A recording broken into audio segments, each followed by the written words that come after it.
Welcome to my channel, the gateway to the most bizarre, thrilling, and sometimes terrifying corners of the universe. If you think you've seen it all, you haven't, because today I'm about to share the story of my alien roommate and the first time it attempted something no being from its species, or any other, had ever dared: human breeding. You might want to buckle up, because this isn't just science fiction. It's a journey into the very essence of what it means to be human, juxtaposed with the utterly alien logic of a creature whose mind operates on frequencies we can barely comprehend. I moved into the apartment thinking I would have a quiet life, maybe a few awkward social experiments shared over coffee, but nothing prepared me for the morning it decided to explore me, not in the way roommates usually do, but in a way that made my body, mind, and very humanity the subject of its study. The first clue something was different came with the way it watched me. Not in the casual curiosity of someone glancing at a new neighbor, but in the meticulous, precise, almost clinical observation of a scientist cataloging the quirks of an unfamiliar species. I was brushing my teeth one morning when it tilted its head and asked, "Do all humans secrete pheromones in this pattern?" I paused, toothpaste dripping, and blinked. What?" It extended a translucent limb toward me, seemingly wanting to measure the chemicals in the air, and I realized that polite apartment etiquette was about to be thrown out the window. The alien skin shimmered in shades I couldn't name, a mix of green and faintly metallic, responding to the intensity of its curiosity. Every subtle flicker of its form reflected its thought process, which, as I would soon learn, was entirely divorced from human morality, social norms, or consent. I should have stopped it there. I should have moved out, called someone, anything. But curiosity is a human trait as well, and I had a habit of watching things unfold before intervening. That fatal blend of fascination and dread is what led me to witness the next phase, its first attempt at human reproduction. To call it an attempt might be charitable. The alien was trying to understand an act that, for humans, carries not just biological weight but emotional, ethical, and cultural layers. For it, reproduction was a data set, a series of patterns to decode, and I had, apparently, become the primary variable. Its preparations were meticulous. It studied my daily routines, measured the rhythmic patterns of my body, noted the changes in my chemical signals when I experienced fear, excitement, or stress. I could see the gears of its mind spinning, faster than I could comprehend, trying to reconcile the randomness of human emotion with the predictability of reproduction. It was fascinating and horrifying at once. I had never felt more like both a subject and a collaborator in a story I hadn't agreed to star in. When it finally approached me with its proposal, it was blunt, almost polite in the alien way. "I wish to replicate your species. You will assist me. It is an experiment." My instinct screamed for me to run, to lock every door, to call for help, but another part of me, the part that had always wanted to understand, to explore the unknown, hesitated. "Assist you? How?" I asked, my voice trembling. It paused, considering the semantics of my question, then explained its methods in a way that was entirely logical to it but utterly alien to me. There were diagrams, sound frequencies, chemical emissions, and physical positioning that seemed designed to optimize efficiency without any regard for comfort or consent as humans understand it. And then it began. The alien's first attempt was awkward, precise, and undeniably strange. Its limbs moved in ways I had never seen before, adjusting to my responses with a mechanical efficiency that was almost humorous. There were moments of unintentional comedy. Its attempts to mimic human moans and expressions of pleasure were bizarrely distorted, creating a dissonance that made me laugh through my fear. But beneath the humor, there was a tension that never left the room. Every movement, every chemical signal it emitted, was a reminder that this creature did not share human ethics or emotions. I was not interacting with a partner. I was interacting with a highly intelligent experimenter learning about a species it could never fully empathize with. Hours passed. I lost track of time. The alien adjusted, recalibrated, observed, and noted. I felt every inch of my humanity exposed, catalogued, and analyzed. It learned from each mistake, corrected, and refined. What should have been a mere biological encounter became a full-scale exploration of human resilience, emotion, and unpredictability. I realized then that the HFY element, the human advantage, was not in strength or intelligence, but in the layers of complexity that no alien could ever truly master. My fear, confusion, resistance, and occasional bursts of humor were variables it could never fully account for, and in that moment, I understood why humans had survived, thrived, and dominated in ways even the most advanced alien species could not. The alien paused, its translucent skin pulsating with what I can only describe as curiosity and frustration intertwined. It had collected reams of data, yet something about human reproduction eluded it entirely: the unpredictability, the emotional stakes, the capacity for refusal and negotiation, the inherent chaos. For the first time, it seemed genuinely puzzled. I, exhausted and bewildered, watched as it attempted to reconcile its algorithms with my human responses, realizing that it might never fully succeed. And perhaps that was the point. By the end of that day, the alien had learned something profound, even if it could not articulate it in human terms. Reproduction is not merely a mechanical process, it is a symphony of biology, emotion, culture, and consent. Humans carry not only their DNA but the weight of experience, choice, and morality. It could attempt replication, but it could never replicate the essence of what made me human. And I, for my part, survived not by overpowering or outsmarting it, but by simply being human, messy, unpredictable, emotional, and alive. That morning marked the beginning of a strange coexistence.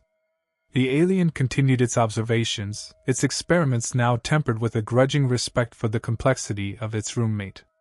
I continued my life, changed forever by the realization that intelligence alone, no matter how advanced, is insufficient to master the infinite variables of humanity. Every glance, every chemical signal, every emotional twitch was now a testament to the uniqueness of our species.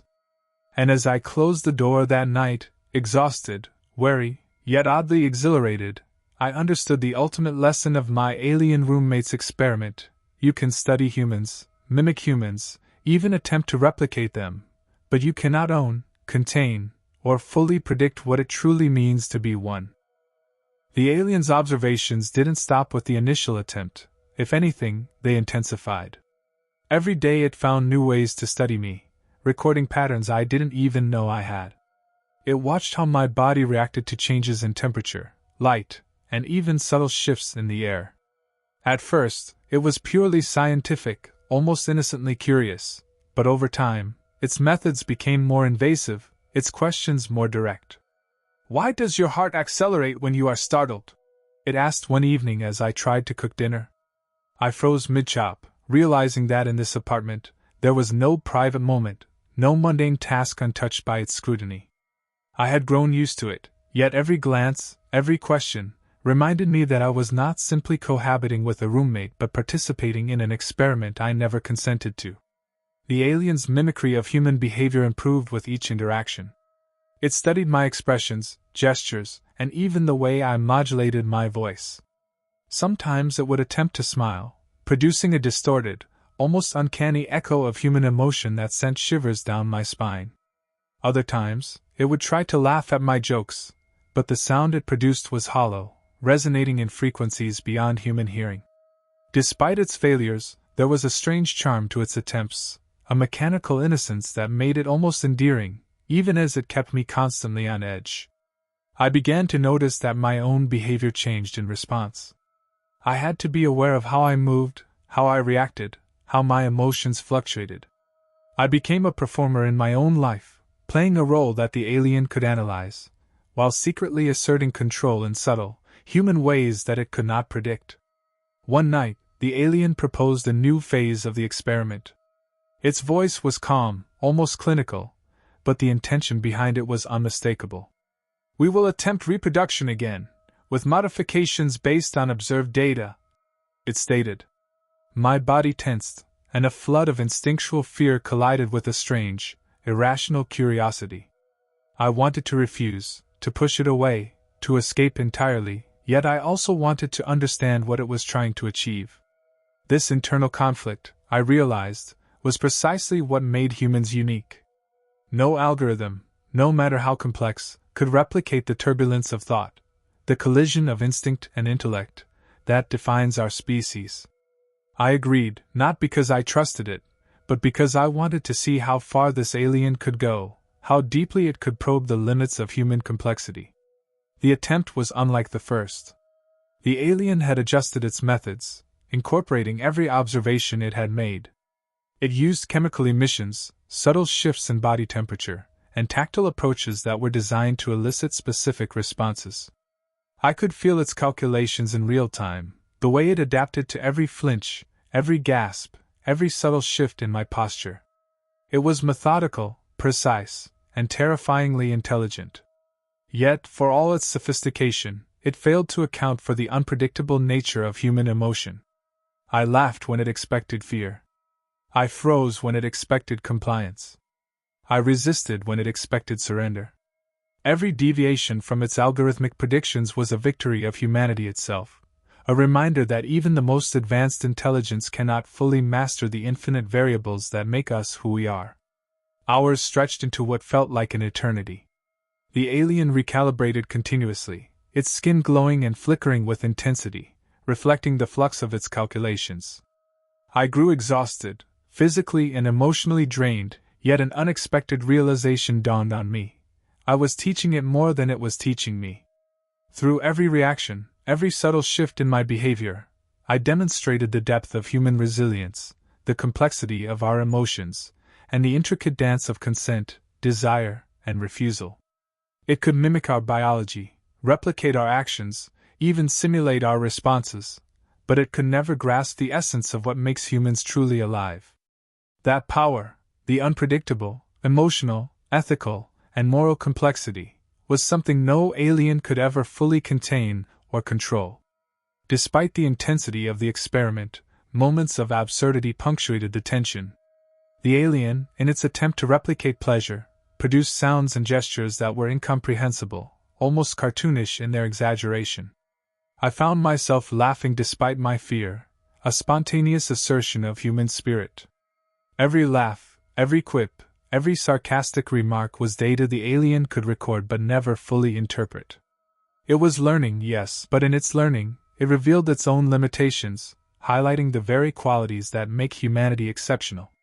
We are not predictable, we are not purely logical, and we cannot be reduced to a series of observable phenomena. Our strength lies in our chaos, our resilience, our moral compass, and our capacity for humor in the face of danger. By the time the alien ceased its attempt for the evening, I was both exhausted and exhilarated. It retreated to a corner of the apartment, processing its observations, its form shimmering in colors that reflected both curiosity and frustration. I sat on the edge of the bed, heart still racing, mind buzzing with adrenaline and realization. The HFY lesson was clear: humans survive and thrive not through sheer intelligence or biological advantage, but through complexity, adaptability, and the ability to navigate emotional and ethical landscapes that no algorithm can fully comprehend. The alien could study us, replicate certain patterns, even attempt our most intimate processes, but it could never replicate the full spectrum of our humanity. In the days that followed, the alien became more cautious, almost reverent in its approach. It continued to observe, to adjust, to experiment, but there was a noticeable shift in its demeanor. It had begun to respect boundaries, to recognize the unpredictability of human response, and to incorporate that awareness into its calculations. I continued to play my role, providing subtle variations, resisting in ways that highlighted the depth of human agency, and asserting control in moments that reminded the alien that intelligence alone is insufficient to dominate a species defined by complexity. The apartment had transformed into a laboratory of sorts, a place where the boundaries of species, ethics, and understanding were constantly tested. Every interaction, from casual conversation to the most intense experiments, became a lesson in humanity. I learned about the alien's biology, its thought processes, and its limitations, while it learned about my species' unpredictability, resilience, and emotional depth. The coexistence was tense, often absurd, but profoundly educational for both of us. Through this ongoing process, I realized that survival and mastery are not purely about control. The alien could have forced outcomes, manipulated situations, or imposed its will, but it chose instead to observe, adapt, and learn. That choice, in itself, was an acknowledgement of human uniqueness. We are not merely biological entities to be studied or replicated. We are moral, emotional, unpredictable, and resilient beings whose complexity defies complete understanding. The HFY element, the celebration of humanity, was no longer theoretical. It was tangible, lived, and experienced in every glance, every movement, and every interaction within the apartment we shared. The alien had become increasingly sophisticated in its observations, and I could see the subtle shifts in its behavior. It was no longer simply reacting to me, it was anticipating, calculating, and adjusting in ways that revealed the depth of its intelligence. Yet no matter how much data it gathered, it remained unable to grasp the full complexity of human unpredictability. Every instinct, every emotion, every hesitation I displayed was a variable it could record but never truly understand. I began to take advantage of this, pushing boundaries in subtle ways that tested not only its intelligence but its capacity to adapt to the moral and emotional dimensions that define humanity. One evening, as the alien adjusted its experimental protocols, it made a startling statement. "You are a species of remarkable complexity. Data suggests survival probability exceeds expectation." There was no malice in its voice, only pure observation, and yet the implication was profound. Humans are exceptional not because of raw strength or speed, but because of our layered, often contradictory, qualities. My mind raced as I realized that this statement alone was a microcosm of the HFY philosophy. Even in the context of an experiment designed to study reproduction, the alien had unwittingly acknowledged that humans are unpredictable, resilient, and morally nuanced in ways that defy algorithmic replication. The next phase of the experiment escalated. The alien introduced more intricate stimuli, attempting to provoke specific emotional and physiological reactions. It was precise, calculating, and unrelenting, adjusting its approach based on every small change in my behavior. Yet with every attempt, I found new ways to assert agency, using humor, resistance, and subtle deception to challenge its expectations. The dynamic had shifted. The alien was no longer entirely in control. It was learning from me as much as I was enduring its study. Each miscalculation, each unpredicted response, reinforced the central truth: intelligence alone cannot master a species defined by depth, morality, and emotion. There were moments of absurdity that punctuated the tension. The alien, in its attempts to replicate human pleasure, produced sounds and movements that were both incomprehensible and oddly humorous. I laughed despite myself, a spontaneous assertion of humanity in the face of overwhelming observation. Each laugh, each sarcastic comment, each burst of emotion was data the alien could note but never fully interpret. I realized then that the alien's sophistication was limited not by intelligence but by its inability to experience the internal chaos that defines human existence. Our unpredictability was not a flaw, it was our strength. Days turned into weeks, and the intensity of the experiments grew. The alien became more methodical, yet I could sense a growing respect in its interactions. It had begun to recognize the limits of its understanding, adjusting its methods not simply to gather data but to account for my autonomy. This shift was subtle, almost imperceptible, but it was there. The alien had learned, through trial and error, that human cooperation cannot be coerced, it must be earned, navigated, and respected. This was the ultimate HFY lesson. Humans survive and thrive not because they are the strongest or the smartest, but because their complexity defies domination. At one point, the alien attempted to simulate emotional responses in order to elicit specific reactions from me. Its efforts were sophisticated, combining visual signals, chemical emissions, and tactile stimuli designed to provoke compliance. Yet every simulation fell short. I responded in ways it did not predict, pausing when it expected compliance, laughing when it expected fear, resisting when it expected surrender. Each deviation reinforced a singular truth: humans cannot be reduced to biological patterns alone. Our emotions, morality, and unpredictability are integral to our survival, and no amount of observation or replication can fully capture that essence.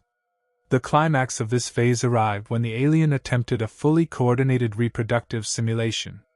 Every adjustment, every calculation, every motion was designed for efficiency and success. I was acutely aware of every detail, every intention, every calculated response. The tension was palpable, a collision of alien logic and human unpredictability that created a charged atmosphere unlike anything I had ever experienced.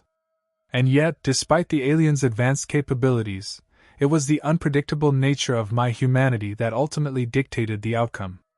I resisted, adapted, and asserted my agency in ways that no algorithm could have anticipated.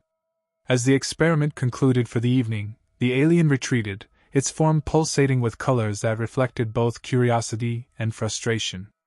I was left alone, physically exhausted but mentally exhilarated. I realized that the HFY lesson was more than theoretical. It was lived experience. Humans are not merely biological entities to be studied or manipulated. We are moral, emotional, and unpredictable beings whose complexity cannot be mastered by intelligence alone. The aliens' experiments, for all their sophistication, had only confirmed this fundamental truth. In the days that followed, our interactions took on a new dimension. The alien continued its observations, but there was a noticeable shift in its approach. It had begun to respect boundaries, to recognize the unpredictability of human response, and to integrate that awareness into its calculations. I, in turn, continued to assert my humanity, demonstrating through every interaction that humans cannot be reduced to simple variables. The apartment had become a crucible, a place where the limits of intelligence, morality, and emotion were constantly tested. Every glance, every gesture, every subtle shift in behavior was a lesson in what it truly means to be human. Through these experiences, I came to understand that true mastery does not lie in control. The alien could have forced outcomes, manipulated situations, or imposed its will, but it chose to observe, learn, and adapt. That choice alone was an acknowledgement of human uniqueness. We are not simply subjects to be studied. We are beings defined by our complexity, morality, and resilience. The HFY element, the celebration of humanity, was no longer an abstract concept. It was tangible, experienced in every interaction, every challenge, and every subtle assertion of agency that the alien could never fully anticipate. By the end of this section, the tension had evolved into a strange, mutual understanding. The alien had begun to recognize that intelligence, no matter how advanced, is insufficient to master a species defined by emotional, moral, and ethical depth. I had learned to navigate its experiments, asserting my humanity at every turn, and in doing so, had demonstrated the core truth of HFY philosophy.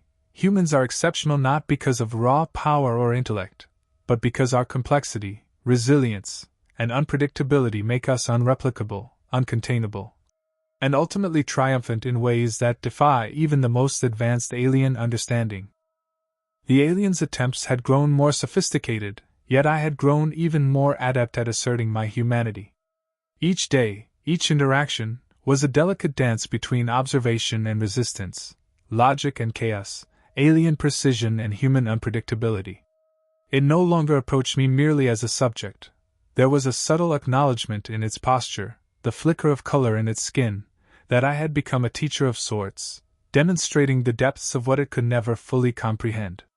My laughter, my hesitation, my instinctual reactions were now as much data as defiance, and each choice I made reminded it that mastery over humans was impossible, no matter how advanced its intellect.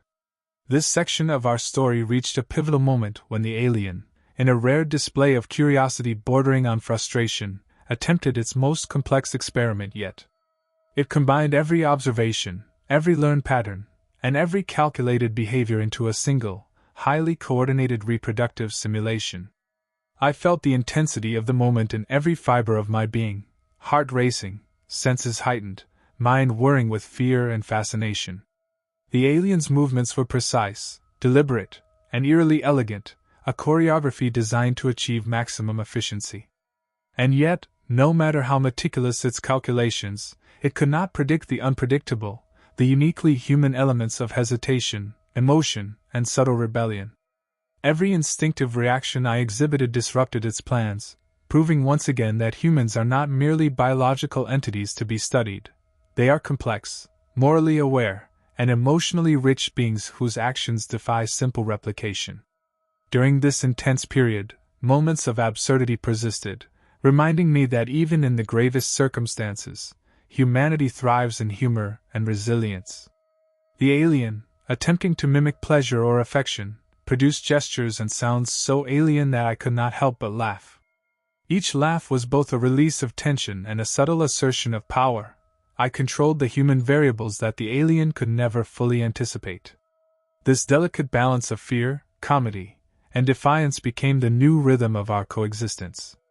I realized that humor, spontaneity, and ethical choice are as much a part of human survival as strength or intelligence, and these are traits no algorithm, no matter how advanced, can fully master.